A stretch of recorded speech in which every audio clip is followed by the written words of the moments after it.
بسم اللہ الرحمن الرحیم۔ السلام علیکم ورحمۃ اللہ وبرکاتہ۔ آج ہم اس ویڈیو میں قیامت والے دن حضور صلی اللہ علیہ وسلم کی شفاعت کن لوگوں کے لیے ہوگی کا دوسرا حصہ بیان کریں گے۔ اس کو شروع کرنے سے پہلے اگر آپ نے اس ویڈیو کو سبسکرائب نہیں کیا تو پلیز اس کو سبسکرائب کر دیں اور بیل کا بٹن پریس کر دیں تاکہ اس قسم کی مزید ویڈیوز آپ تک بر وقت پہنچ سکیں۔ تو چلیں شروع کرتے ہیں۔ شفاعت صغریٰ صرف مسلمانوں کے لیے ہوگی، اس کے متعلق حضرت ابو ہریرہ رضی اللہ تعالی عنہ فرماتے ہیں کہ جناب رسول اللہ صلی اللہ علیہ وسلم نے ارشاد فرمایا، میں جہنم کے پاس آؤں گا اور اس کا دروازہ کھٹکھٹاؤں گا، میرے لیے دروازہ کھول دیا جائے گا، میں اس میں داخل ہو جاؤں گا اور اللہ تعالیٰ کی ایسی تعریفیں کروں گا کہ ایسی تعریفیں مجھ سے پہلے کسی نے نہ کی ہوں گی اور نہ ہی میرے بعد کوئی ایسی تعریفیں کر سکے گا۔ پھر میں جہنم سے ان لوگوں کو نکال لوں گا جنہوں نے اخلاص سے لا الہ الا اللہ پڑھا تھا۔ پھر میرے سامنے قریش کے کچھ لوگ کھڑے ہو کر اپنے نسب کا ذکر کریں گے تو میں ان کے نسب کو پہچان لوں گا مگر ان کے چہروں کو نہیں پہچان سکوں گا، میں انہیں جہنم میں ہی چھوڑ دوں گا۔ جہنم سے نجات پانے والوں کو کس نام سے پکارا جائے گا؟ اس کے متعلق حضرت عمران بن حسین رضی اللہ عنہ فرماتے ہیں، جناب رسول اللہ صلی اللہ علیہ وسلم نے فرمایا، جہنم سے جو لوگ حضور صلی اللہ علیہ وسلم کی شفاعت سے نکل کر جنت میں داخل ہوں گے ان کا نام جہنمین ہوگا۔ حضرت جابر بن عبداللہ رضی اللہ تعالی عنہ سے مروی ہے کہ میں نے حضور صلی اللہ علیہ وسلم کو یہ فرماتے سنا، اللہ تبارک و تعالی کچھ لوگوں کو شفاعت کی وجہ سے جہنم سے نکال کر جنت میں داخل کر دیں گے۔ شفاعت کے سبب بے شمار مسلمانوں کی گلو خلاصی ہوگی، یعنی جان چھوٹے گی جہنم سے۔ اس کے متعلق حضرت ابن عمر رضی اللہ عنہ فرماتے ہیں کہ جناب رسول اللہ صلی اللہ علیہ وسلم نے ارشاد فرمایا، جہنم میں اتنے مسلمان داخل ہوں گے جن کی تعداد سوائے اللہ کے کوئی شمار نہیں کر سکتا۔ انہوں نے اللہ کی بہت نافرمانی کی ہوگی اور اس کی نافرمانی کی جرت کی ہوگی اور اس کی اطاعت کی خلاف ورزی کی ہوگی۔ پھر مجھے شفاعت کی اجازت دی جائے گی تو میں حالت سجدہ میں اللہ تعالیٰ کی ایسی تعریف بجا لاؤں گا جس سے میں حالت قیام میں تعریف بجا لاؤں گا۔ پھر مجھے فرمایا جائے گا اپنا سر اٹھائیں، سوال کریں، عطا کیا جائے گا، شفاعت کریں، قبول کی جائے گی۔ شفاعت کے متمنی آپ صلی اللہ علیہ وسلم کے جھنڈے تلے ہوں گے۔ اس کے متعلق حضرت عبادہ بن صامت رضی اللہ تعالی عنہ سے مروی ہے، حضور صلی اللہ علیہ وسلم نے ارشاد فرمایا، اس ذات کی قسم جس کے قبضے میں میری جان ہے، میں قیامت کے دن لوگوں کا سردار ہوں گا اور اس میں کوئی فخر کی بات نہیں۔ قیامت کے دن ہر شخص میرے جھنڈے تلے پریشانی سے نجات کا انتظار کر رہا ہوگا، میرے پاس تعریف کا جھنڈا ہوگا، میں چلوں گا اور لوگ بھی میرے ساتھ چلیں گے تاکہ میں جنت کے دروازے پر آ کر اسے کھلواؤں گا۔ پوچھا جائے گا کون؟ میں کہوں گا محمد۔ مجھ سے کہا جائے گا آپ کو خوش آمدید۔ میں جب اللہ تبارک و تعالیٰ کو دیکھوں گا تو سجدہ میں شکرانہ کے طور پر گر جاؤں گا۔ مجھ سے کہا جائے گا آپ مانگیں، آپ کو عطا کیا جائے گا، آپ شفاعت کریں، آپ کی شفاعت قبول ہوگی۔ بس مجرم لوگ اللہ کی رحمت اور میری شفاعت سے جہنم سے آزاد ہوں گے۔ آپ کی شفاعت بڑے گناہ گاروں کے لیے بھی ہوگی۔ اس کے متعلق حضرت انس رضی اللہ تعالی عنہ فرماتے ہیں کہ جناب رسول اللہ صلی اللہ علیہ وسلم نے ارشاد فرمایا،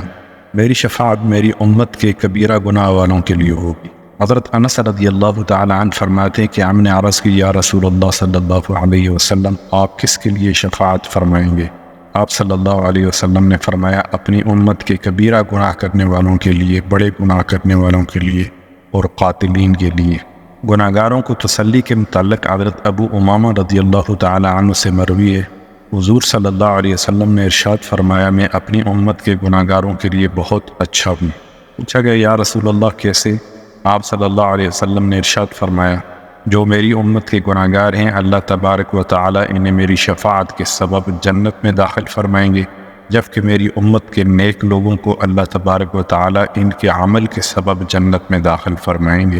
تمام امت محمدیہ جنت میں ہوگی۔ اس کے متعلق حضرت ابن عباس رضی اللہ تعالی عنہ فرماتے ہیں، جن حضرات کی نیکیاں گناہوں سے زیادہ ہوں گی وہ بغیر حساب جنت میں داخل، اور جن لوگوں کی نیکیاں اور گناہ برابر ہوں گے اللہ تبارک و تعالی ان پر رحم فرما کر انہیں جنت میں داخل فرما دیں گے، اور جن کے گناہ زیادہ ہوئے اور اہل اعراف حضور صلی اللہ علیہ وسلم کی شفاعت کے سبب جنت میں داخل ہوں گے۔ نیک عمل ترک کر کے شفاعت پر بھروسہ نہ رکھیں۔ اس کے متعلق حضرت ام سلمہ رضی اللہ تعالی عنہ فرماتی ہیں کہ حضور صلی اللہ علیہ وسلم نے ارشاد فرمایا، تم عمل کرتی رہو، مجھ پر بھروسہ مت کرو، کیونکہ میری شفاعت میری امت کے ہلاک شدگان کے لیے ہے۔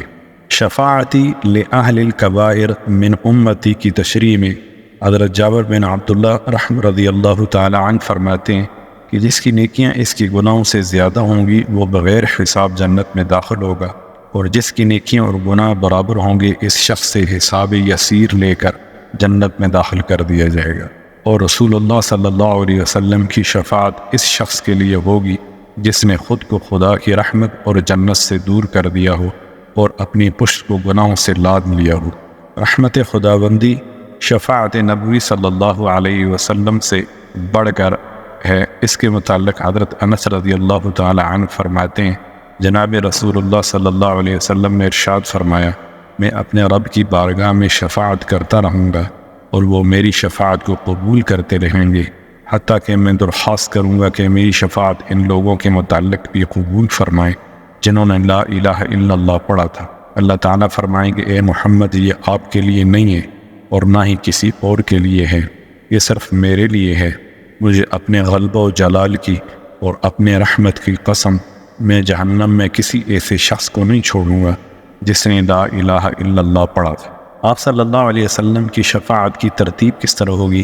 اس کے متعلق حضرت ابن عمر رضی اللہ تعالی عنہ فرماتے ہیں، جناب رسول اللہ صلی اللہ علیہ وسلم نے ارشاد فرمایا، میں اپنی امت میں سب سے پہلے اپنے اہل بیت کے لیے شفاعت کروں گا، پھر قریش و انصار میں سے زیادہ قریبی کے لیے، پھر قریبی رشتہ داروں کے لیے، پھر اہل یمن میں سے جو مجھ پر ایمان لایا اور میری اتباع کی اس کے لیے، پھر تمام عرب میں سے جو بھی اسلام لایا اس کے لیے، اور پھر عجمی مسلمانوں کے لیے، اور سب سے پہلے میں صاحب فضیلت لوگوں کے لیے شفاعت کروں گا۔ حضرت عبد الملک بن عیاد بن جعفر رضی اللہ تعالی عنہ سے روایت ہے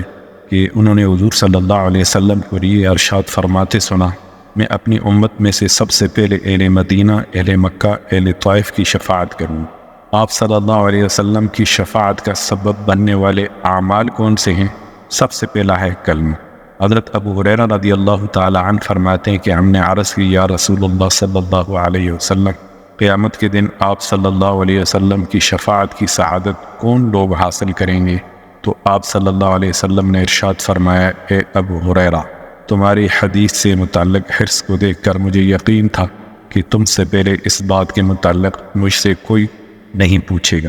قیامت کے دن وہ شخص میری شفاعت حاصل کرے گا جس نے اپنے خالص دل سے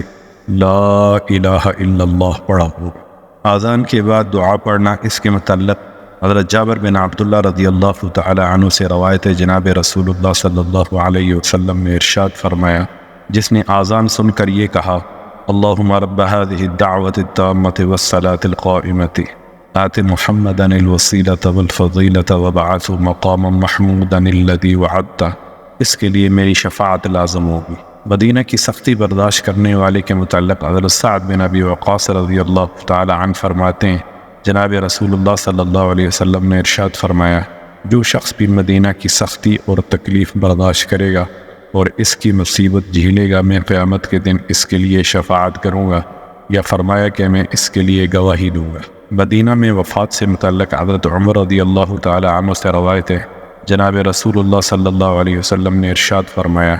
جس آدمی کو مدینہ میں فوت ہونے کی توفیق ہو تو وہ مدینہ میں فوت ہو جائے، کیونکہ میں اس شخص کی شفاعت کروں گا جو شخص مدینہ میں فوت ہوگا۔ حرمین میں وفات سے متعلق حضرت سلیمان رضی اللہ تعالی عنہ سے روایت ہے، جناب رسول اللہ صلی اللہ علیہ وسلم نے ارشاد فرمایا، جو شخص حرمین میں سے کسی ایک میں فوت ہوا وہ میری شفاعت کا مستحق ہے اور وہ قیامت کے دن محفوظ لوگوں میں سے ہوگا۔ جمعہ کے دن درود پڑھنے والے سے متعلق حضرت انس رضی اللہ تعالی عنہ فرماتے ہیں، جناب رسول اللہ صلی اللہ علیہ وسلم نے ارشاد فرمایا، مجھ پر جمعہ کے دن اور شب جمعہ میں بکثرت درود پڑھا کرو، بس جس نے یہ کیا میں اس کے لیے گواہی دوں گا اور قیامت کے دن اس کی شفاعت کروں۔ روزانہ صبح و شام 10 مرتبہ درود پڑھنا، اس کے متعلق حضرت درداء رضی اللہ تعالی عنہ فرماتی ہیں کہ جناب رسول اللہ صلی اللہ علیہ وسلم نے ارشاد فرمایا، جس نے صبح اور شام مجھ پر 10 مرتبہ درود پڑھا اسے قیامت کے دن میری شفاعت حاصل ہو۔ شفاعت واجب کرنے والی دعا کون سی ہے؟ اس کے متعلق حضرت رفیع بن ثابت رضی اللہ تعالی عنہ فرماتے ہیں جناب رسول اللہ صلی اللہ علیہ وسلم نے ارشاد فرمایا، جس نے حضور صلی اللہ علیہ وسلم پر درود پڑھا پھر یہ دعا کی، اللہم انزل المقعد المقرب عندک یوم القیامہ، کہ اللہ اب صلی اللہ علیہ وسلم کو قیامت کے دن اپنے پاس مقعد مقرب میں جگہ عطا فرما، تو اس کے لیے میری شفاعت واجب ہو جائے۔ حضرت ابو حمامہ رضی اللہ تعالی عنہ سے روایت ہے جناب رسول اللہ صلی اللہ علیہ وسلم نے ارشاد فرمایا، جس دن ہر فرض نماز کے بعد یہ دعا مانگی اس کے لیے قیامت کے دن میری شفاعت لازم ہوگی۔ اس کا ترجمہ اس طرح ہے، اے اللہ حضرت محمد صلی اللہ علیہ وسلم کو مقام وسیلہ عطا فرما اور آپ کو برگزیدہ لوگوں میں سراپائے محبت بنا اور سب جہانوں میں آپ کو ذی قدر بنا اور مقربین میں آپ کو قرارگاہ عطا فرما۔ کثرت نماز سے متعلق حضور صلی اللہ علیہ وسلم کے ایک خادم نے ذکر کیا کہ جناب نبی کریم صلی اللہ علیہ وسلم ہم سے پوچھا کرتے تھے کہ تمہاری کوئی ضرورت ہے، حتیٰ کہ ایک دن میں نے عرض کی یا رسول اللہ صلی اللہ علیہ وسلم میری ضرورت یہ ہے کہ آپ صلی اللہ علیہ وسلم میرے لیے قیامت کے دن شفاعت کریں، تو آپ صلی اللہ علیہ وسلم نے ارشاد فرمایا تو پھر کثرت سجود کے ساتھ میری مدد کرو۔ زیارت روضہ اقدس کے متعلق حضرت ابن عمر رضی اللہ تعالی عنہ فرماتے ہیں جناب رسول اللہ صلی اللہ علیہ وسلم نے ارشاد فرمایا، جس نے میری قبر کی زیارت کی اس کے لیے میری شفاعت واجب ہو۔ امام طبرانی رحمۃ اللہ علیہ ان الفاظ کے ساتھ یہ روایت ذکر کرتے ہیں، جو شخص میرے پاس زیارت کے لیے آیا اور میری زیارت کے علاوہ اس کی اور کوئی حاجت نہ تھی تو مجھ پر لازم ہے کہ قیامت کے دن اس کی شفاعت کروں۔ حضرت عمر رضی اللہ تعالی عنہ سے مروی ہے حضور صلی اللہ علیہ وسلم نے فرمایا، جس نے میری زیارت کی تو میں اس کی شفاعت بھی کروں گا اور اس کے لیے ایمان کی گواہی بھی دوں گا، اور جو کسی حرم میں فوت ہوا تو اللہ تبارک و تعالی اسے قیامت کے دن معمون کھڑا کریں۔ السلام علیکم ورحمۃ اللہ وبرکاتہ۔